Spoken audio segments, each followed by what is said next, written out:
नमस्कार my dear friends, आपका दिन शुभ हो, आपका दिन मंगलमय हो। बहुत प्यारी सी स्टोरी आपसे शेयर करना चाहता हूँ। एक बार की बात थी कि एक ब्राह्मण था जो पुजारी था।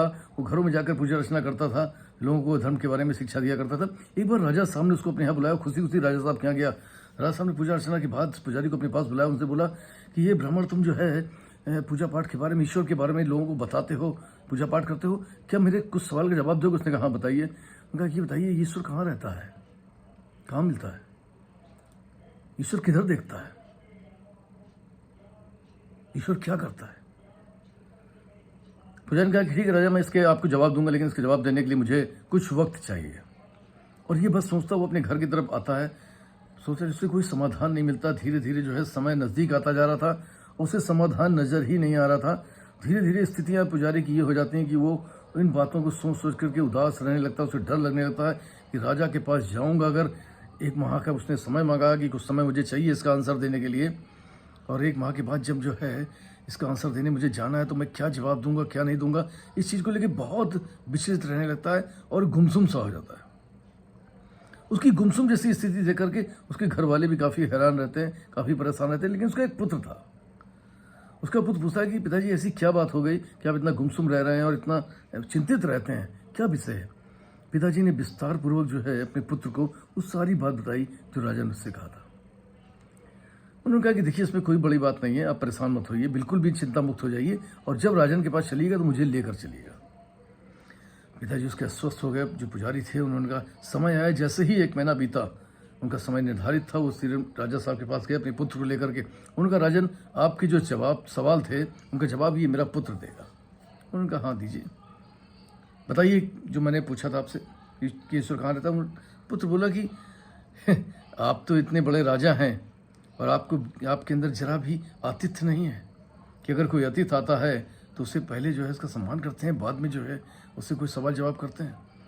राजा थोड़ा सा सोचा, संकुचित हुआ, लज्जित भी हुआ। उसने कहा अच्छा ठीक है। आसन उनके लिए बुलाया और उनके पीने के लिए उनको दूध दिया गया। दूध का जैसे ही गिलास आया तो उनका पुत्र जो है बार बार दूध में उंगली डाल करके देखता था, फिर दूध में उंगली डाला, फिर देखता था। तो राजा ने कहा ये क्या कर रहे हो तुम?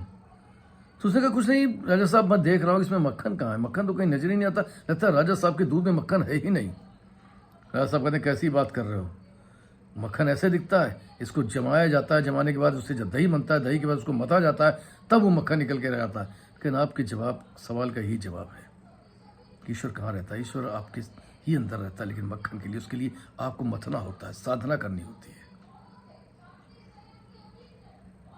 वो ज्ञान अर्जित होता, आत्मज्ञान अर्जित होता, तब ईश्वर के दर्शन होते हैं। राजा खुश भी हुआ।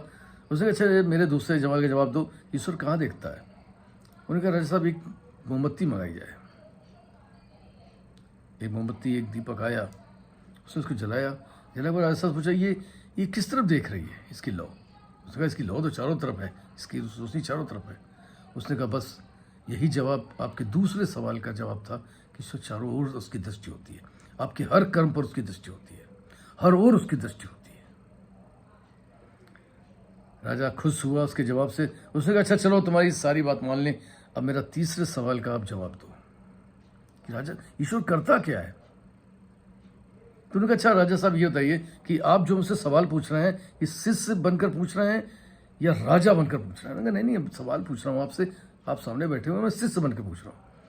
तो उनका शिष्य बन के पूछ रहे हैं तो ये शिष्य की, ये गुरु की और शिष्य की परपाटी नहीं है कि गुरु जमीन पर बैठा हुआ, शिष्य राजा सिंहासन पर। राजा को बड़ा आश्चर्य हुआ। राजा ने कहा अच्छा ठीक है।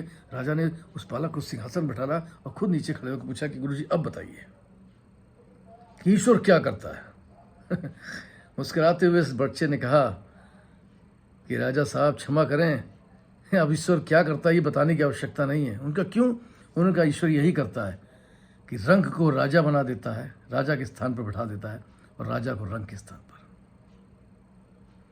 उसके इस जवाब से राजा वास्तव में बहुत प्रफुल्लित हुआ, उसके ज्ञान से बहुत प्रभावित हुआ, और उसने अपने दरबार में उसको मुख्य सलाहकार के रूप में रख लिया। तो दोस्तों कभी कभी क्या होता है कि कुछ चीज़ों के सलूशन बहुत आसान होते हैं, लेकिन धैर्य के साथ उन सवालों में ही कहीं ना कहीं उनके जवाब छुपे होते हैं।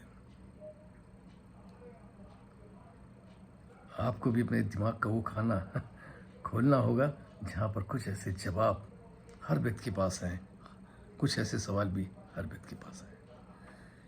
बहुत आसान है, सिर्फ ध्यान पे जाइए, सारे सोल्यूशन आपके पास हैं।